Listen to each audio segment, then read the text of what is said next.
E quando a vida tiver terminado aqui na terra, a última oração sido feita,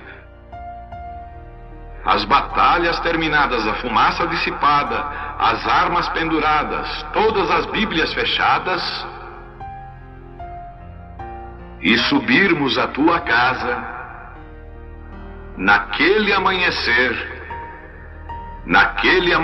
eterno e brilhante, quando os eleitos se reunirem em seu lar, além do sol, como disse o poeta, Senhor, ao ver aquela mesa posta para a ceia com quilômetros de comprimento, olhando-nos uns aos outros de frente, veteranos com cicatrizes de batalhas, lágrimas de alegria caindo de nossos rostos, e o rei saindo em sua beleza e santidade, andando ao longo da mesa e com suas próprias mãos enxugando todas as lágrimas, dizendo: não chores mais, tudo tem terminado, entra no gozo do Senhor.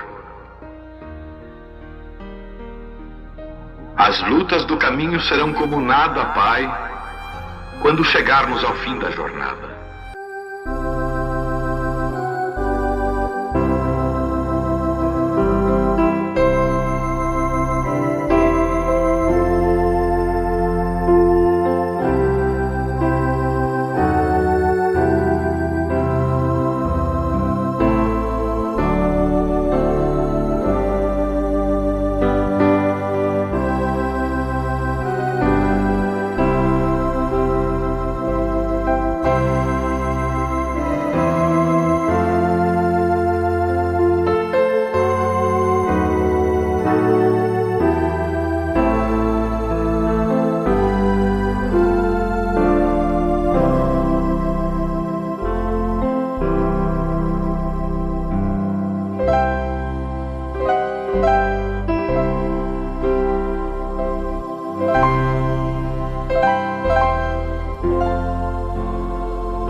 Irmãos, nós vamos ler em Mateus 17, verso 11 e 12.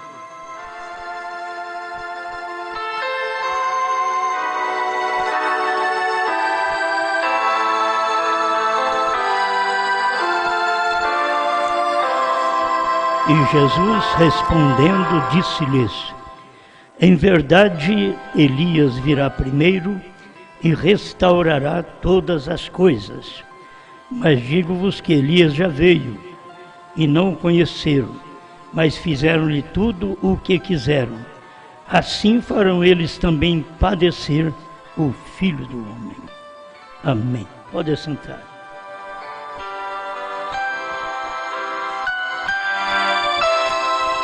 Somente as Escrituras do dia.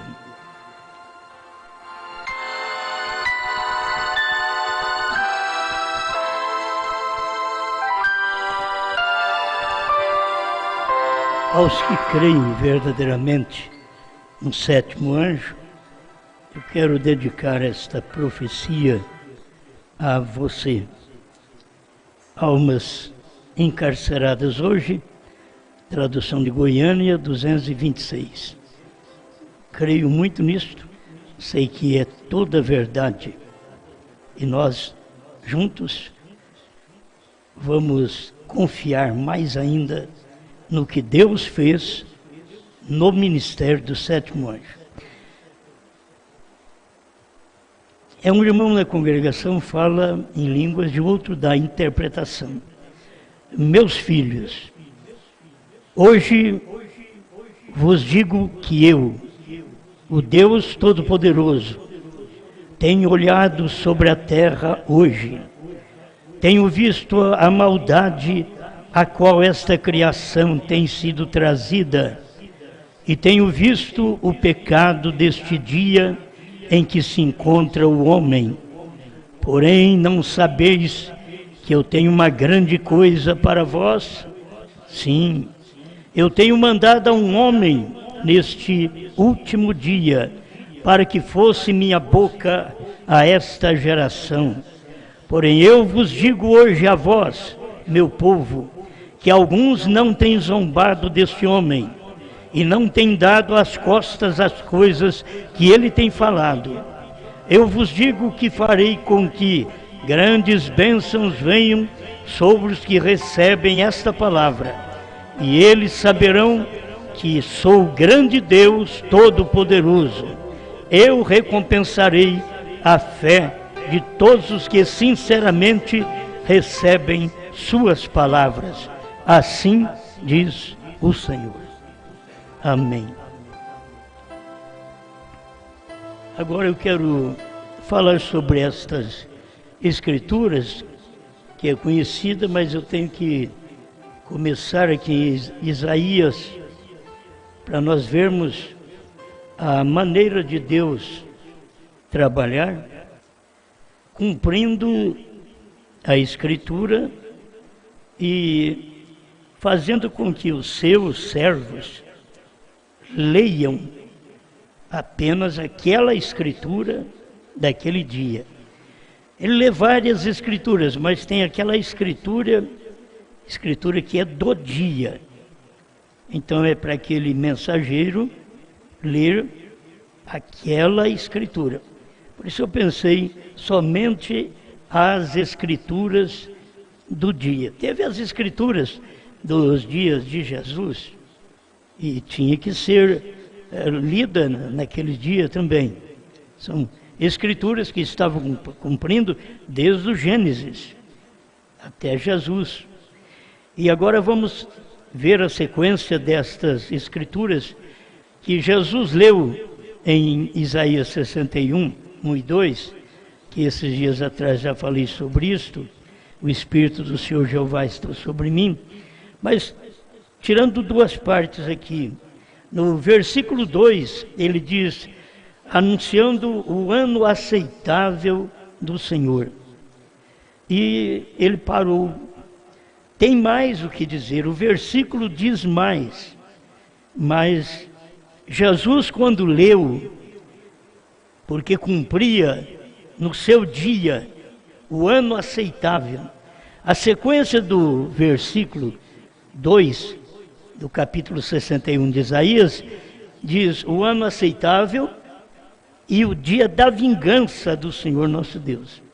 Então Jesus não podia ler esta Escritura o dia da vingança, porque o dia dele era o dia aceitável do Senhor, não o dia da vingança. Isto leva, muitas vezes, milhares de anos, né, para cumprir esta escritura, mas ela não pode ser lida naquele dia. Se lê apenas a escritura que cumpre no dia. Vocês estão me entendendo? Ano aceitável e dia de vingança são distintos, mas estão dentro de um versículo. E Jesus, quando pegou a escritura para ler, ele parou. E não era bom parar a leitura tem que ser prosseguida, mas ele parou porque era o que cabia no seu dia. Ele era o que tinha o Espírito do Senhor sobre ele para poder pregar o ano aceitável. Agora, tinha que vir outro que tivesse o Espírito do Senhor sobre ele para pregar o dia da vingança. Então, por isso Jesus não leu, lá atrás, ele não leu o capítulo todo, porque aquilo não cabia a ele. O dia da vingança não era dele. Então ele deixou para este dia final. Dia da vingança vem exatamente cumprir neste tempo da mensagem do profeta. Porque o dia aceitável, o Cordeiro está no trono. O dia da vingança, o Cordeiro saiu do trono. Então é simplesmente você ver que as Escrituras correm de uma forma maravilhosa. Mas quem a lê tem que ter luz também daquilo que está lendo. Por isso que em São Lucas 4, 18 e 19, Jesus lendo Isaías 61, ele parou no meio do versículo, porque a outra parte não lhe cabia. Olha, para você ver o respeito pela mensagem, pela palavra e pela própria Escritura. Vou ler o que me cabe, o que é para eu cumprir. Se não é para eu cumprir, tem outro para cumprir. Reconhecer, dia aceitável, era Deus em carne se oferecendo gratuitamente para o povo. Dia de vingança, é Deus tendo saído do altar e agora vem com uma mensagem de vingança. Você está vivendo exatamente nesse tempo. Não importa quanto nós falemos em graça. Não importa, enquanto você fala em graça, você tem que saber que o dia que você está vivendo, o dia que Deus manifestou outra vez em outro ser humano, certo? Um foi em Cristo e outro foi no irmão Brana. Você vai ver que as Escrituras aqui cumprem desta maneira. Olha para vocês verem Malaquias capítulo 4, verso 5. E eis que vos envio o profeta Elias, antes que venha o dia grande e terrível do Senhor. Agora você tem que examinar o tempo dessas Escrituras e ver que quando veio João Batista, não era o grande e terrível dia do Senhor. Ali estava começando o ano aceitável do Senhor. Por isso tem o próximo versículo, capítulo 4, verso 6 de Malaquias. E converterá o coração dos pais aos filhos. Esse é o trabalho. Pais é porque eles eram os primeiros dos hebreus. Eles eram pais. Agora eles tinham que ser convertidos. Tinha que ter uma mensagem para os converter. E tudo isso acontecia antes de Jesus vir a primeira vez. Certo? Estas coisas tinham que acontecer antes de Jesus vir a primeira vez. Aqui está. E converterá o coração dos pais aos filhos. E aí você vai ver que muda na própria Escritura, não diz e o coração dos filhos aos pais. Porque não podia, a própria Escritura é inspirada e sabe muito bem, se converte o coração dos pais judeus a filhos na graça, e tomasse os filhos da graça e convertesse outra vez, ele seria convertido ao judaísmo. Por isso apenas converteu os corações dos pais judeus para ser filhos na graça. Agora, esses filhos na graça, como os apóstolos, eles se tornaram pais da igreja primitiva. Entendeu? Aí se tornam pais da igreja primitiva. Aí eles têm uma mensagem que vem gerando filhos até chegar nesse dia final, quando nós temos a manifestação de Elias falando estas palavras do dia do Senhor e trazendo para nós toda a revelação que nós precisamos. Somente podia vir nesse dia, porque aí vem o Elias e converte o nosso coração. Nós somos filhos, os apóstolos se tornaram pais, e nós somos filhos. Agora vem a mensagem de Elias e converte o coração dos filhos aos pais. Então ele pega e converte o nosso coração hoje aos pais pentecostais. Não era tomar os corações dos pais, como os apóstolos foram convertidos, e voltá-los ao judaísmo, aí estaria errado. Por isso, passou centenas de anos para cumprir a outra parte da Escritura. Deixa eu ler para você outra vez. E converterá o coração dos pais aos filhos. Amém. Isso faz 2000 anos que aconteceu. Converteu o coração dos judeus para ser filhos de Jesus na graça. E o coração dos filhos aos pais. Agora, dentro desses 2 milênios, Deus tem esta classe de filhos para ser convertido à igreja pentecostal, lá dos dias de Pedro, de Paulo, ao evangelho original. Por isso tínhamos que ter o profeta Elias para este fim. Amém. Vou repetir aqui. Nós temos Mateus 17, 11. E Jesus respondendo disse-lhes: em verdade Elias virá primeiro e restaurará todas as coisas. Se eu voltar uns versículos antes, você vai ver assim: e descendo eles do monte, Jesus estava no monte da transfiguração, e descendo eles do monte, Jesus lhes ordenou, a quem? Pedro, Tiago e João, que estavam em cima do monte com ele. Jesus lhes ordenou, dizendo: a ninguém conteis a visão. Porque eles não podiam contar aquela visão. Meus irmãos, o evangelho ia começar com os gentios, e esta visão era para os judeus. O capítulo 17, você toma do versículo 1 até o versículo 10, e você vai ver que é um cumprimento com os judeus. Os judeus ouviram a mensagem nos dias de Jesus e rejeitou. Então, quando Jesus estava falando para os seus discípulos, transfigurado, ele estava transfigurado mostrando essa vinda de Moisés e Elias, que está para acontecer ainda no capítulo 11 de Apocalipse. Então Jesus estava vindo para mostrar para eles essa vinda. Então diz para eles: vocês não falam nada disso, porque ainda teria esse período de 2 milênios que Deus estaria tratando com os gentios, para depois esta mensagem retornar. Agora sim, ela já está. Todo mundo tem vontade de ir lá para os judeus e pregar. Não vai adiantar. O judeu verdadeiro não é convertido com mensagem assembleiana, com a mensagem lá da Rede Record, com mensagem pentecostal. Não. Então qualquer pregador, qualquer um de nós que for pregar para os judeus, nós não vamos converter ninguém.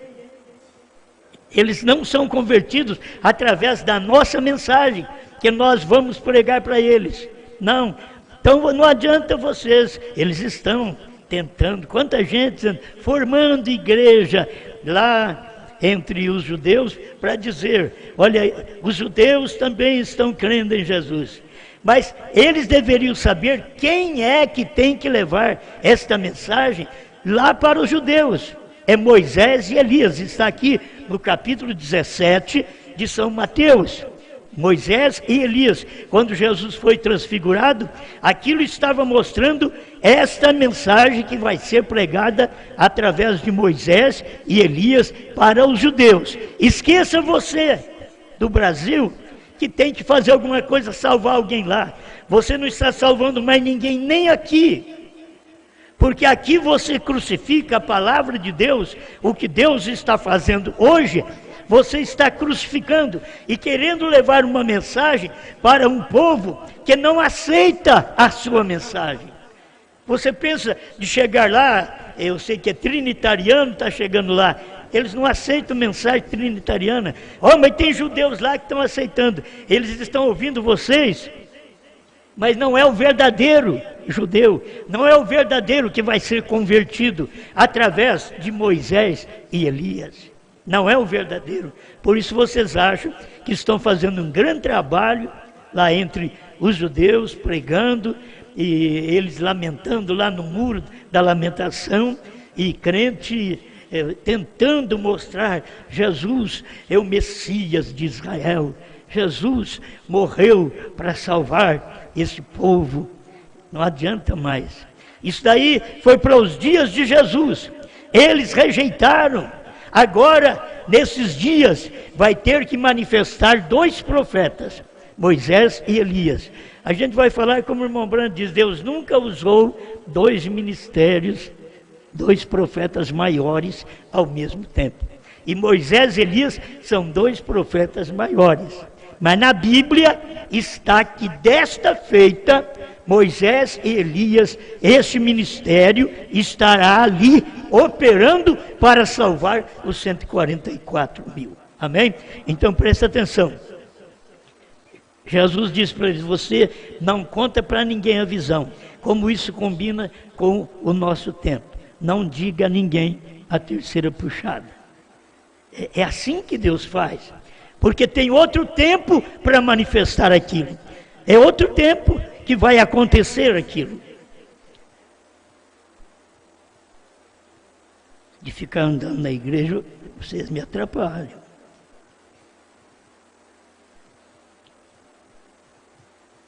E Jesus respondendo disse-lhes, em verdade Elias virá primeiro e restaurará todas as coisas. Mas digo-vos que Elias já veio. Ele estava falando do Elias que virá, e ao mesmo tempo ele falou do Elias que já tinha vindo. Como as pessoas precisam de luz, de revelação para isso, para ver esse ministério. O mundo de hoje, eles não podem ver esse ministério, eles acham que tudo é João Batista. Mas o Elias que já veio é João Batista, mas o Elias que virá não era João Batista. O Elias que virá é exatamente o profeta desta era. Elias virá primeiro. E só a palavra dita, virá primeiro. A gente tem que ver esta palavra, enquadrar com o capítulo 17 de São Mateus, que diz que vai vir Moisés e Elias. Então, quando ele diz assim, mas vos digo que Elias virá primeiro, ele já está dizendo, antes de Moisés e Elias, Elias vai vir primeiro. É um ministério que vem depois, mas ele tem um ministério antes também. Elias virá primeiro e restaurará todas as coisas. Então o tempo do irmão Brana foi exatamente esse espaço de tempo do Elias que viria primeiro para restaurar. Ele já restaurou todas as coisas. Nós estamos certos que já houve esta restauração, cumprindo esta escritura. Mas teve um espaço de 2 milênios. De João Batista, que converteu o coração dos pais a filhos, e agora o quarto Elias convertendo o coração dos filhos, gerado nesta era da graça.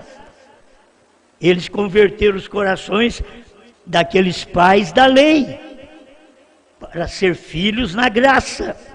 Os filhos na graça, que eram os apóstolos, se tornaram pais da igreja primitiva. Geraram um povo com o seu evangelho, com sua mensagem pregada, que vocês leem a Bíblia. Ele gerou um povo durante todo esse tempo. E esse povo foi gerado através da graça. Esse povo é filho. E agora toma-se esse povo, filho, e converte. Agora, se você não é filho, não vai ser convertido. Alguém diz, eu não creio nisso. Não, você não é filho. Não é para você que eu estou falando. Eu estou falando para quem é filho. Filho da graça. Filho da revelação de Deus em carne. Para poder salvar um povo, tirar um povo, depois que os judeus rejeitaram ele, aquele dia no Calvário. Mas ele vem e tira este povo aqui. Esta escritura, você tem que saber o dia dela cumprir. Elias virá primeiro e restaurará todas as coisas. Você tem que saber que tinha que vir um profeta para restaurar. Já veio. Aí quando Jesus diz, eu porém vos declaro que Elias já veio, aquela hora Jesus estava falando de João Batista, que já tinha vindo. Então é uma profecia para o futuro e um aviso de um Elias que já tinha vindo e eles tinham rejeitado. Se você não vê essa escritura, você não vai chegar a entender a escritura que cumpre hoje. A palavra que cumpre hoje. Porque você vê ali, falando, converterá o coração de pais a filhos, de filhos a pais. Se não tivesse um profeta para nos ensinar isso, nós não saberíamos, estaríamos enrolados com as denominações, que elas não entendem nada sobre isto. Por que você entende? Porque tem um profeta. Assim nós teríamos que acompanhar até esta hora final que a igreja está vivendo. E esses filhos agora ser convertidos, por isso nós fomos batizados em nome do Senhor Jesus Cristo. Quem foi que batizou em nome do Senhor Jesus Cristo lá no princípio? Foram exatamente os pais. Eles eram filhos, mas eles se tornaram pais da igreja primitiva. Então nós, como filhos, estamos obedecendo aqueles pais da igreja primitiva, sendo batizados em nome do Senhor Jesus Cristo e tendo a luz da palavra que nós precisávamos de ter desde o tempo que Jesus veio na terra. Eles tinham que ter luz e não tiveram. Desde o tempo que Brana veio, o povo tinha que ter luz e não tiveram. Porque houve uma luz no amanhecer com Cristo e uma luz no entardecer. E foi avisado pelo profeta Zacarias. Ele avisou, no entardecer haverá luz. Lá foi no amanhecer. No entardecer é no oeste da América do Norte. Ali é o entardecer, houve luz. E eles têm rejeitado esta mensagem deste dia. Nos dias de Jesus, você vai ver aqui, e nos dias do sétimo anjo. Nos dias de Jesus, ele não podia, tenho muitas coisas para vos dizer que vocês não podem receber. Nos dias de William Branham, Deus disse para ele, não diga a ninguém. Em outras palavras, tem coisas que não é para vocês, é para um outro povo. Tem coisas que não era para os judeus, era para os gentios. Tinha coisa que não era para os americanos. Se fosse para os americanos, Deus tinha dito para o irmão Branham, diga, pregue a terceira etapa a povos, reis, nações e línguas, porque ele foi um que pregou. Ele pregou às nações, não chegou no Brasil, mas ele pregou às nações. Só que ele não podia falar da terceira puxada. É um ministério. E tudo está, para você entender, está tudo dentro de um capítulo só. Dentro de um capítulo de Apocalipse 10, você encontra essa escritura cumprindo com o irmão Branham. Deus vindo e revelando a palavra e dando a parte para o profeta, e ele comendo o livrinho, como está escrito na festa das trombetas 125. Ele diz que esse ano 124, 125, o anjo estava descendo do céu, ele o viu, quer dizer, o sétimo anjo viu, e ele comeu o livrinho. Agora, ele não podia dizer o que era. Essa é a terceira puxada, que ele não podia dizer. E ele não diz para nenhum americano, porque ainda a palavra dita ao irmão Branham é assim: não diga a ninguém. Ninguém é gente, ninguém é pessoa. Certo? Então, Deus não falou para ele: não pregue ao povo. Deus disse para ele: não diga a ninguém. Então, deixa eles apenas ouvirem, falem. Por isso ele chegou a dizer: estou aguardando que alguém venha e diga, eu vejo. E ninguém levantou para dizer que via, porque ninguém via mesmo naquele dia, porque não era para eles. Eles não são maus, americanos não são maus, eles receberam a porção da escritura que foi dada a eles. Não diga a ninguém, não era para eles, era para nós. Pois o irmão Branham nem aqui veio, e ele tem um povo no Brasil, e nem aqui ele veio. Então, esse povo daqui está crendo em tudo que ele revelou da sua palavra, da mensagem, tudo que ele pregou nos 7 selos, está crendo, vivendo e vendo a terceira puxada. Deveriam saber, mas a gente tinha mensagem na mão e não lia isso.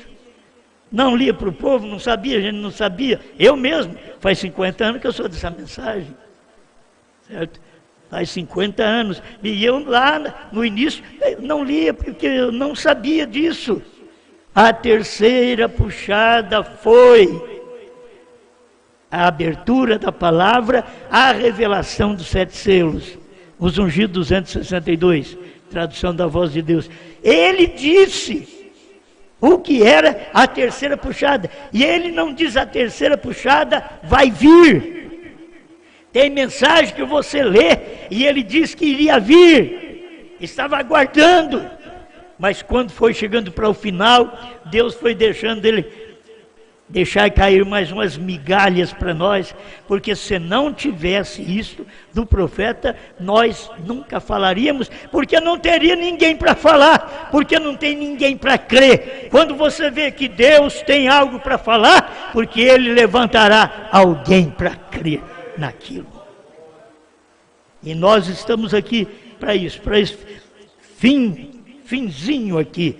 Agora, quando no ministério do 7º anjo, quando ele diz, deixa algo para trás, eles deveriam saber. Hoje eles estão querendo cancelar, destruir o ministério da esposa. Mas esse é o dia dela. Então eu quero te mostrar que nos dias do irmão Branham, não podia cumprir 2 profecias ao mesmo tempo, porque o irmão Branham disse que não pode. Não podia ter o profeta e a noiva profeta. Não podia ter. Mas irmão Branham estava avisando, porque o Espírito Santo que mandou ele pegar a caneta e um papel e escrever lá na era de Pérgamo 56. E ele escreveu e diz que ela tem o assim diz o Senhor. Ela vem depois dele. Eva veio depois de Adão, a igreja veio depois de Cristo, e esta esposa desse dia final vem depois de Branham, porque tem que ter de onde sair. Eu digo, eu saí do Calvário, essa é minha salvação, mas não é meu rapto. O meu rapto teria que ser diferente, porque aquele dia e hora ninguém sabe, nem os anjos do céu, nem o Filho. O Filho que me salvou, o Filho que me cura, o Filho que me perdoa. Ele diz, nem o Filho sabe, mas unicamente o Pai. O Pai é o Espírito Santo, é o único que sabe. mas o Espírito Santo não revela tudo para aquela pessoa, aquele mensageiro, naquele dia. Ele só dá a escritura daquele dia e depois deixa o restinho da escritura para outro dia. Quem está anunciando o dia da vingança? A mensagem era do profeta. Mas quem está anunciando esse dia da vingança? Quem está anunciando que a era terminou? Quem está anunciando nesse tempo que o cordeiro saiu do trono, que ele não é mais cordeiro, que ele é leão? Aí você vê, quem está anunciando? É a noiva. Porque o irmão Brana pôde falar, mas ninguém captou, e eles não podiam captar. Irmão Brana diz em perguntas e respostas sobre os selos, que era bom que eles não soubessem mesmo. Mas vocês não vão interpretar, ele diz ainda. Não vão interpretar, porque isso teria que ter o tempo exato desse cumprimento. É por isso que a palavra foi revelada em Apocalipse 10, de 1 a 7. Tudo que irmão Brana diz, Apocalipse 10, de 1 a 7. Irmão Brana podia obstruir e ao mesmo tempo destruir o ministério da esposa. Ele podia ter falado nas suas mensagens, porque ele fala que o profeta comeu o livrinho no dia dele, mas ele não fala que é exatamente ali que profetiza a povos, reis, nações e língua, porque é o que ficou, é o pedacinho que ficou para trás, é o ministério da esposa que anuncia esse dia. Por isso Jesus anunciou aquele dia aceitável, o dia da vingança, já no tempo de Brana, que veio o dia da vingança, anunciado pela esposa. Ninguém de nós sabia que o cordeiro tinha saído do trono.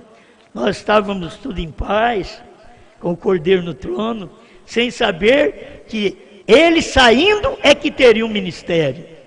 E nós não sabíamos disso até o ano 2000. Aí que ficamos sabendo que ele saiu do trono, que a era terminou, que ele não é mais cordeiro, e que agora ele é leão, e que ele tem novo nome. Quem prega isto é a mensagem da esposa no dia da vingança. Se você rejeitou o nome de Jesus Cristo, agora você está no dia da vingança, rejeitando o novo nome. É o dia da vingança do nosso Deus. A vingança do nosso Deus, você não pensa que ele já vai meter fogo na terra na hora, matar os outros. Não. Deus manda uma mensagem e aquelas pessoas rejeitam, e Deus deixa passar um tempo, depois a praga cai. É isso que tem acontecido. E o que acontece muitas vezes no nosso dia é pessoas aceitar a mensagem e depois querer fugir. Meu irmão, minha irmã, não fuja por nada. Você não dá conta? Eu também não dou. Vocês pensam que eu estou pregando aqui porque eu dou conta? Eu também não dou. Mas se eu peço a ele força, eu vou vivendo, vou prosseguindo. Vocês têm que pensar nisso.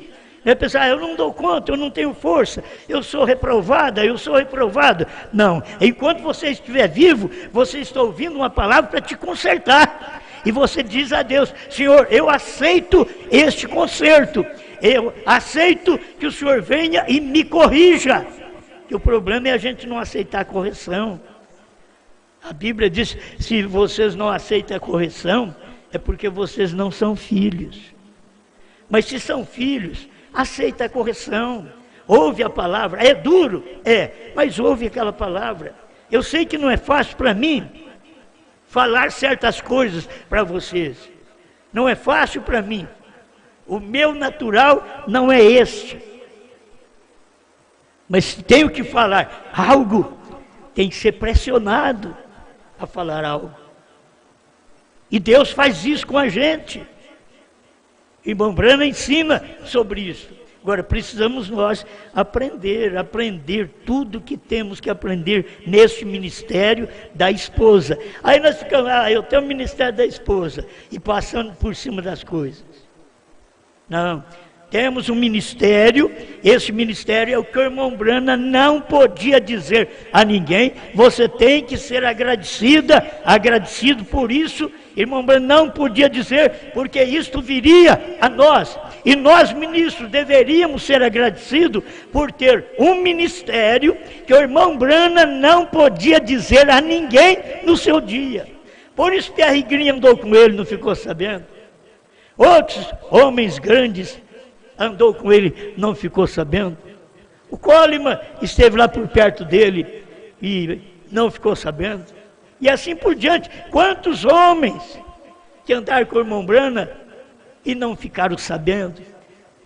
Por quê? Porque não era para eles, tem que entender isso. E se tivesse um evangelho, alguma coisa para ser dita aos gentios após esse ministério da noiva, nós não saberíamos nada. Se tivesse alguma coisa, como esse ministério termina o Apocalipse 10, que começou com o anjo forte, termina com o irmão Branham, e ele come aquele livro e prega para nós, mas chega a hora da noiva, a esposa João, comer o livro. E como você pode ver, dois ao mesmo tempo, ali dentro do livro, como tem três, tem o anjo forte, tem o sétimo anjo, tem João. Mas João, o ministério de Branham já era um ministério de João, mas ele não podia falar a ninguém. Então tem que ter um ministério de João que fale o que ele não podia falar a ninguém. Obrigado, Senhor, por mais este momento da sua palavra. Aquilo que eu não consigo, o Senhor ajuda este povo a entender. Mas esta palavra, ela é própria para nós. Ajuda-nos, ó Senhor, para nós obedecermos o que o Senhor tem dito e saber que essa escritura cumpre exatamente no nosso tempo, que é para nós comer o livrinho, comer e não ficar quieto agora, é comer e profetizar. O seu profeta comeu e teve que calar-se, porque o Senhor disse para ele, não diga a ninguém, e está dentro desse capítulo.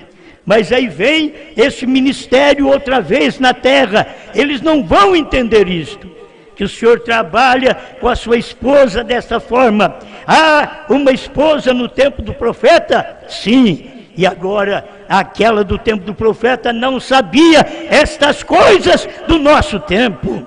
Por isso estamos agradecidos por isso. Só o seu profeta sabia, mas ele disse que o povo não sabia, e era bom que não soubesse. Mas aqui está a sua misericórdia estendida a nós, que não somos melhores que eles não, mas o Senhor deixou um pouquinho desta palavra para cumprir no nosso tempo, e eu te sou agradecido porque o Senhor deixou um pouquinho deste ministério para ser cumprido no meu dia.